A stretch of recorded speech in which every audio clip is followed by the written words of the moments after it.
EVP Trade and Convention Center, Chennai. The biggest event destination now open for booking with 8,000 plus parking.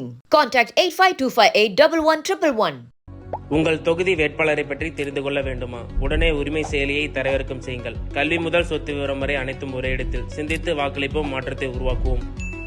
Hello friends, உங்களுக்கு bicycle, இ cycle இல்ல இ scooter வாங்கணுமா? இல்ல இதுல ஏதாச்சும் service பண்ணணுமா? Contact choosemybicycle.com at 9092090924. ஒரு பக்கம் பெண் பாதுகாப்பு, பாலியல் வன்கொடுமை அப்படின்றது கவலைக்குரியதாக இருக்க, பெண்களுக்கு அதிகாரம் கொடுக்கக்கூடிய வகையில் 33% மகளிர் இடஒதுக்கீடு, 50% சமூகத்தில் இருக்கக்கூடிய பெண்களுக்கு அதிகாரம் எடுக்கக்கூடிய இடத்தில் ஒரு முக்கிய பங்கு இருக்கணும் அப்படின்னு பிரதமர் நரேந்திர மோடி தனது உரையில் இன்னைக்கு அழுத்தமாக சொல்கிறார். பெண்களுக்கு நாரி சக்தி அப்படின்னு சொல்லக்கூடிய சக்தி, அந்த சக்திக்கு முக்கியமான அதிகார சக்தியை கொடுப்பதற்கான ஒரு மசோதாவாக 33% இடஒதுக்கீடு இன்று அறிமுகப்படுத்தப்பட்டிருக்கு. பெரும் பரபரப்புக்கு மத்தியில் உங்கள் பார்வையில் இன்னமும் அது நிறைவேற வேண்டியிருக்கு. இன்னைக்கு அறிமுகம் தான் படுத்திருக்காங்க. விவாதம் நடக்கு 2 நாளாக நடக்க போது. நாளைக்கு சாயந்தரம் திரும்ப பேச போகிறாங்க. பாரத பிரதமரே இடையில பூந்து இதனுடைய விளக்கத்தை கொடுத்தாரு. திரு அமித்ஷா அவர்கள் இதை அறிமுகப்படுத்தினவர், அவருமே சொன்னார். சட்டத்துறை அமைச்சர் மெக்வால் சொல்லியிருக்காரு. ஸோ எல்லாருமே நீங்கள் யாரெல்லாம் அவர் சொன்னார் இன்னைக்கு அமித்ஷா அவர்களே சொல்றார். செல்வி ஜோதிமணி எழுப்பியிருக்காங்க, யார் சொன்னா உங்களுக்கு அப்படின்னு. அவருக்கு திரு அமித்ஷா பதில் சொல்றாரு, இந்த சட்டத்தை இன்ட்ரோடியூஸ் பண்ணி நான் சொல்றேங்க அப்படின்னு சொன்னார். ஸோ இதுக்கு மேலே உங்களுக்கு ஒன்றும் தேவையில்லை. ரொம்ப முக்கியமாக இது எல்லாரும் 30 வருஷம் போராட்டம் இருக்காங்க. திரு அகிலேஷ் யாதவுடைய தகப்பனார் திரு முலாயம் சிங் யாதவ் அவர் இதில் இப்படி தான் ஒரு குட்டையை குழப்பினார். நீ இடஒதுக்கீடு சரி, ஆனால் இஸ்லாமியர்களுக்கு இடஒதுக்கீடு கொடு, அப்படின்னா தான் நாங்கள் ஆதரிப்போம்னு சொல்லிட்டு அப்படி ஒரு ரீசனை சொல்றாரு. இஸ்லாமியர்களுக்கான இடஒதுக்கீடு தனியாக கொடுக்கணுங்கிற அவசியமே இல்லை. ஒன்று, கொடுக்க முடியாத அரசமைப்பு படி. 2வது, கொடுக்க வேண்டிய அவசியமே இல்லை. இப்போ பட்டியலின தொகுதி அப்படின்னு ஒரு தொகுதி இருக்குது. அங்க ஆண் பெண்கிற பாகுபாடு இல்ல. பட்டியலத்தை சேர்ந்த பெண்ணை நிறுத்தலாமே, யார் தடுக்க போறா? அண்ணன் காட்டுமன்னார் கோயில்ல திரு திருமாவளவர்கள் நான் நிக்கலன்னு முடிவு பண்ணாரு. அதுக்கப்புறம் திரு இளைய பெருமாள் அவர்களுடைய மருமகளை நிப்பாட்டலான்னு பார்த்தாரு. மருமகள் கிறிஸ்தவ நாடா. ஸோ கிறிஸ்தவர்களால் நிப்பாட்ட முடியாது. அப்போ பெண்ணை நிப்பாட்ட பார்த்தார்ல. ஸோ பட்டியலின தொகுதி ஒருத்தர் இருந்தாங்கன்னா அதில் பெண் நிற்கலாம்ல. அவருடைய அண்ணன் அக்கா பொண்ணு நிற்கிறாங்கல்ல, அப்போ ரிசர்வ் தொகுதியில் அக்கா பொண்ணு நிற்கலாம்ல, ஒன்றும் தடை கிடையாதுல்ல. அப்போ நீங்க பட்டியலும் அப்படிதான் நிறுத்தப்படும். அதான் சொல்றேன், பட்டியலினம்னு வச்சாச்சுன்னா அதுல ஆணை நிப்பாட்டலாம், பெண்ணை நிப்பாட்டலாம், நம்முடைய சரியும். அப்போ அதில் முஸ்லீம் பெண்களுக்கு தனி இடஒதுக்கீடு முலாயம் சிங் யாதவ் விருப்பப்பட்டாருன்னா உத்தரப்பிரதேசத்தில் இருக்கக்கூடிய அத்தனை பெண்களுக்கான இடஒதுக்கீடு அத்தனை முஸ்லீம்கள் நிப்பாட்டிக்கிட்டோம். அவர் நான் ஒரு 300 தொகுதியில் 100 தொகுதி பெண்கள் கொடுத்துட்டா 100 தொகுதியில் நான் பெண்களுக்கு தான் கொடுப்பேன், அது இஸ்லாமிய பெண்கள் தான் கொடுப்பேன் சொல்லணும். யார் தடுக்க போறா? அப்ப இவர்கள் ஏதாவது ஒரு காரணம் சொல்லி தடுக்கிறதுக்கு முயற்சி பண்றாங்க. இது 30 வருஷ போராட்டம் அல்ல, இது சுதந்திரம் கிடைச்சது நடந்திருக்கக்கூடிய போராட்டம். உலகத்திற்கு பெரிய முன்னுதாரணமாக திகழக்கூடிய நாடு இந்தியா. உலகத்திலிருந்து கற்றுக்கொண்ட நாடுகள்ல உலகத்துக்கு கற்றுக் கொடுக்கிற நாடு. இன்னைக்கு வரைக்கும் அமெரிக்காவில் ஒரு பெண் அதிபர் கிடையாது இன்னைக்கு வரைக்கும். ஆனா இந்தியாவில் இந்திரா காந்தி மாதிரி ஒரு, அதாவது பிரிட்டன்ல வர்றதுக்கு முன்னாடி மார்கரெட் தாட்சர் வர்றதுக்கு முன்னாடியே ரொம்ப முன்னாடியே இந்தியாவில் இந்திரா காந்தி ஒரு பிரதமரா மக்களால் தேர்ந்தெடுக்கப்பட்ட பிரதமரா வந்திருக்காங்க. ஒரு ஜனாதிபதிக்கு 2 ஜனாதிபதி பெண்ணா வந்திருக்காங்க. ஒண்ணு இல்ல, 2 ஜனாதிபதி பெண்ணா வந்திருக்காங்க. அப்ப நம்ம அது ஒருத்தர் இன்னைக்கு ஆதரவு தெரிவிச்சிட்டாங்க. அது நம்ம தான் போட்டிருந்தோம். காங்கிரஸ் பீரியட்ல காங்கிரஸால தேர்ந்தெடுக்கப்பட்டிருந்த ஒரு ஜனாதிபதி, அதான் முக்கியமான. சோனியா காந்தி அவர்களின் வலது கரம் என அழைக்கப்பட்டவர் பிரதிபா பாட்டீல் காங்கிரஸ் கட்சி இருக்கும்போது தேர்ந்தெடுப்பு அவங்க. ஏன்னா இதோட சீரியஸ் ஒரு பெண்ணா எல்லாரும் புரிஞ்சுக்கிறாங்க. அதான் அப்ப ஒரு 50 ஆண்டு கால போராட்டம். நம்ம 75 வருஷமா சுதந்திரம் கிடைச்சு நம்ம எல்லாம் பண்ணிட்டு இருக்கோம். நம்ம 51ல இருந்து நம்ம எலெக்ஷன் சந்திச்சிட்டு இருக்கோம். ஆனா இன்னைக்கு வரைக்கும் நம்மளால ஒரு பெண்களுக்கு இடஒதுக்கீடு கொடுக்கிறது ஒரு எவ்வளவு திட்டமா கொண்டு வந்தாலும் முடியாம இருக்கே. வேற இதே திரு நரேந்திர மோடி அவர்கள் குஜராத்ல உள்ளாட்சியில பெண்களுக்கு அவ்வளவு விஷயங்கள் செஞ்சிருக்காரு. ஆட்டோமேட்டிக்கா பெண்கள் எலக்டானா அந்த நகராட்சிக்கு நாங்கள் நிதி கொடுக்குறோம். பெண்கள் பேர்ல ரெஜிஸ்டர் பண்ணா அதுக்கு வரி கிடையாது இருக்கு. நீங்க தனியா டாக்ஸ் பெண்கள் பேர்ல சொத்தை ரெஜிஸ்டர் பண்ணுங்க, அது டாக்ஸ். இப்படி பெண்களுக்காக டே உள்ள இருந்து மாறி மாறி பெண் கல்விக்கு பேட்டி படாவோ பேட்டி பச்சாவோ அது மாதிரி பெண் கல்வி கொடுத்துருக்காரு. அவருடைய ஊர்ல அவரே குறிப்பிட்டது போல இந்த மே மாசம் 45 டிகிரிக்கு மேல வெயில் இருக்கக்கூடிய பீரியட்ல வீடு வீடா போய் முதலமைச்சர் அன்றைய முதலமைச்சர் திரு நரேந்திர மோடி வீடு வீடா போய் படிக்காத பெண் குழந்தை யாராவது அவங்க திருப்பி ஸ்கூலுக்கு அனுப்புங்கன்னு கெஞ்சி கேட்டு அந்த பள்ளிக்கூடத்தில் படிக்கிற பெண் குழந்தையோட எண்ணிக்கை அவ்வளோ அதிகரிச்சிருக்காரு. அப்போ டே 1ல அவருடைய மனதில் பெண்களை எப்படியா முன்னேற்றம், பெண்கள் கொண்டு வருங்கிற இருக்கு. அப்போ இதற்கு முன்னாடி பல காலமா இந்த மசோதா இன்னைக்கு முதல் முறை அறிமுகமான மசோதா இல்ல, 30 வருஷமா 30 முறை அறிமுகமான மசோதா. எல்லா கட்டத்திலும் ஏதாவது ஒன்று சொல்லி தடுத்துறாங்க. இந்த முறை இந்த அரசு எப்படியாவது கொண்டு வந்துருங்கிற ஒத்த கால நிற்குது. அப்ப இந்த மசோதா ஒரு வரலாற்று சிறப்பு விஷயம். அடிஷனலா ஒரு பிட்ட போட்டாரு பாரத பிரதமர். எப்பா நீங்க யாராவது ஸ்டிக்கர் ஒட்டிக்கங்கப்பா, நாங்க தான் கொண்டு வந்து முடியும், எனக்கு ஒன்றும் பிரச்சனை இல்லைப்பா, நானும் கூட விளம்பரம் கொடுத்துறேன்ப்பா, நீங்க தான் பண்ணி உங்களால் நடந்ததா கூட இருக்கட்டும், என்ன என்னுடைய ஆட்சி காலத்தில் நடந்தது, ஆனா உங்களால் நடந்ததாவே இருக்கட்டும், நீங்க வந்து சப்போர்ட் பண்ணுங்க. அடுத்து ஒரு எச்சரிக்கை கொடுக்கிறார். இதை மாதிரி இதற்கு முன்னாடி நான் ஹிஸ்டாரிக்கலா பார்த்துட்டேன். இதற்கு முன்னாடி யார் யாரெல்லாம் இந்த மகளிர் இடஒதுக்கீடு மசோதா தோக்கடிச்சிருக்காங்களோ அவர்களை மக்கள் தோக்கடிச்சிருக்காங்க. அதனால நீங்க பாத்துங்க எலெக்ஷன் நடக்குது அப்படின்ட்டு. புரியவர்களுக்கு புரிஞ்சால் சரி, புரியவர்களுக்கு புரிந்தால் சரின்றப்போ எவ்வளவு சொன்னாலும் புரியாது போலேயே அப்படின்ற ஒரு விஷயமாக இருக்கிறது இந்த விஷயம். டீலிமிட்டேஷன் இன்னைக்கு ரொம்ப கிளியர் கட்டான விளக்கங்கள் இதில் கொடுக்கப்பட்டிருக்கு அப்படின்றத பார்க்கிறோம். டீலிமிட்டேஷனில் தமிழகத்தின் உரிமை, மக்கள் தொகை அடிப்படையில் உங்களுக்கு தொகுதிகள் பிரிக்கப்பட்டால் தமிழகத்தில் நம்ம வந்து மக்கள் தொகை கட்டுப்பாடை சிறப்பாக செயல்படுத்தியிருக்கிறோம். அது கொண்டு வந்த காரணம் எமர்ஜென்சி, சஞ்சய் காந்தி, இந்திரா காந்தின்னு போகும், அது வேற கதை. அப்படி இருக்க இதை தமிழ்நாட்டில் பண்ணியிருக்கோம், நார்த்தன் இந்தியாவில் அப்படி இல்லை.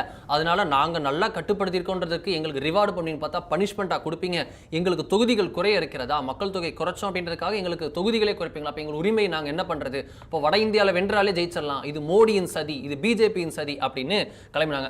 இப்போ பார்த்தோம்னா அதற்கு ரொம்ப கிளியர் கட்டான இது 1973 கடைசியா இந்த 543 அப்படின்னு அன்றைய சென்சஸுக்கு அடிப்படையில் ஃபிக்ஸ் பண்ணப்பட்டு 76 முதல் இந்த நடைமுறை மக்கள் தொகை 55 கோடி, 55 கோடி, இன்னைக்கு மக்கள் தொகை 140 கோடி. இந்த 55 கோடிக்கு ஏற்ப 1973 ஃபிக்ஸ் செய்யப்பட்ட நிர்ணயிக்கப்பட்ட 543 தொகுதிகள் இன்று வரை பின்பற்றப்படுகிறது. 76க்கு பிறகு இந்த நடைமுறை அமலில் இருக்கிறது. 77 தேர்தலில் இருந்து பார்த்துட்டு இருக்கோம், இப்போ வரைக்கும் இருந்திருக்கிறது. இது வந்து தற்போது அதிகரிக்கப்பட்டிருக்கிறது. எப்படி அப்படின்னா ஒவ்வொரு மாநிலத்திற்கும் 50% அதிகரிக்கப்படும். தமிழ்நாட்டில் 39னா 39லேருந்து 50% அதிகரிக்கப்படும் அப்படின்ற மாதிரி, உத்தரப்பிரதேசுக்கு 80னா அதுலேருந்து 50% அதிகரிக்கப்படும்னு எல்லா மாநிலங்களுக்கும் அதிகரிக்கப்பட்டிருக்கு. அதாவது இப்போ இருக்கக்கூடிய பிரதிநிதித்துவம் அந்த ப்ரப்போர்ஷனேட் அப்படியே அதிகரிக்க இருக்கிறதே தவிர மக்கள் தொகை அடிப்படையில் வந்து குளறுபடியாகி எந்த இதுவும் இல்லை. இப்போ இருக்கிற உரிமை குரல் அப்படியே தொடரும் என்பது தெரிவிக்கப்பட்டிருக்குது. இந்த திமுகவுடைய நரேட்டிவ் எப்படி பஸ்பமானது? நீங்க வந்து ஒரு ட்வீட் போடுறதுக்காக துடிச்சிட்டு இருந்தீங்களா? அதுதான் மேட்ரு. 3 வருஷத்துல வந்து எக்ஸ்போஸ் ஆனது சிஏஏ பிரச்சனை, 3 மாசத்துல வந்து எக்ஸ்போஸ் ஆனது வந்து எஸ்ஐஆர் பிரச்சனை, 3 நாளில் எக்ஸ்போஸ் ஆகிறது வந்து இந்த மகளிருக்கான இடஒதுக்கீடு மசோதாவில். அதன் அடிப்படையில் நம்ம தொகுதி வாரி பிரிக்கிறதுல மகளிருக்காக கொடுக்கப்படுறதுன்னு சொல்லி ஒரு பேரில் சொல்கிறாங்க தான் இவங்க விமர்சனம் பண்ணுறாங்க. நீங்கள் மகளிர் மசோதா இல்லை உங்களுடைய நோக்கம், தொகுதியில் காலி பண்ணுறது தான் உங்களுடைய நோக்கம், தென் மாநிலம் காலி பண்ணுறது தான் நோக்கம், அதற்காக நீங்கள் மகளிர் மசோதாவை உள்ளே கொண்டு வரீங்க அப்படின்னு சொல்லிட்டு ரொம்ப தெளிவாக இன்றைக்கி திரு அமித்ஷா அவர்கள் பதில் கொடுத்தாரு. பாரத பிரதமர் 4 மணிக்கு பதில் கொடுத்திருந்தாரு. இதில் வந்து ரொம்ப தெளிவாக பிறகு வந்து அமித்ஷா அவர்கள் சொன்னார், நீங்கள் எல்லா கேள்விக்கும் பதில் சொல்லிடுன்னு சொல்லி ரொம்ப தெளிவாக சொன்னார்.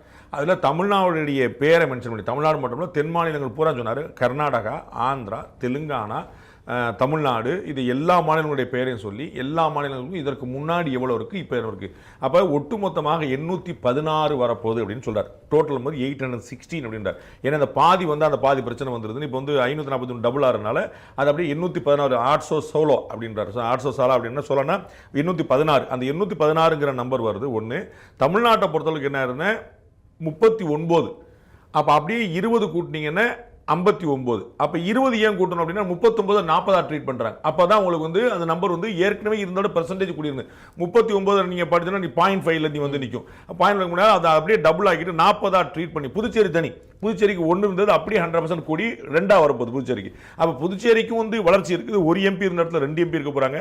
தமிழ்நாட்டுக்கு 39 எம்பி இருந்த இடத்துல 59 எம்பி இருக்க போகிறாங்க.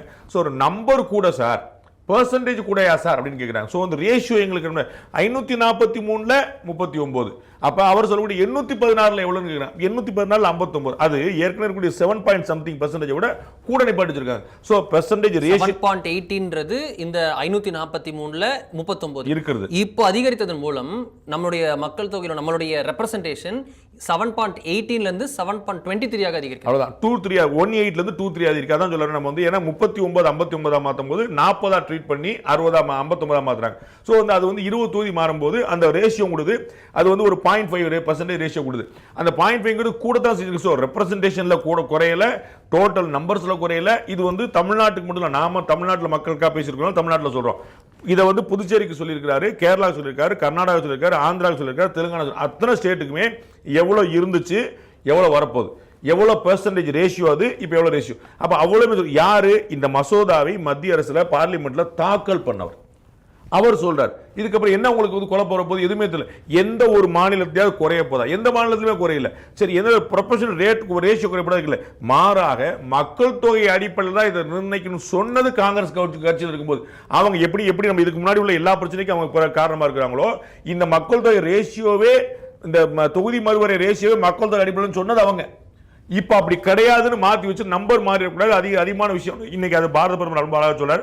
அதை நாங்க முன்கூட்டியே பிளான் பண்ணி பார்லிமெண்ட்டே பெருசா கட்டி வச்சிட்டோம் பாத்தீங்களா, 900 பேர் உள்ள உட்காரலாம், கவலைப்படாதீங்கன்னு சொல்லி அதையும் சொல்றாரு. அப்ப வந்து ரொம்ப தெளிவா ஒரு தொலைநோக்கு பார்வையோட எந்த மாநிலங்களும் குறைவிடாது. இன்னொரு விஷயம் நீங்க குறிப்பிட்டது போல குஜராத் வந்து இதே மாதிரி மக்கள் தொகையை கட்டுப்படுத்துற ஒரு மாநிலம். அப்ப வந்து ஒருவேளை கட்டுப்படுத்துற மாநிலங்களுக்கெல்லாம் குறையும் என்றால் அவர்களும் குறையணும். அப்படி இல்லை.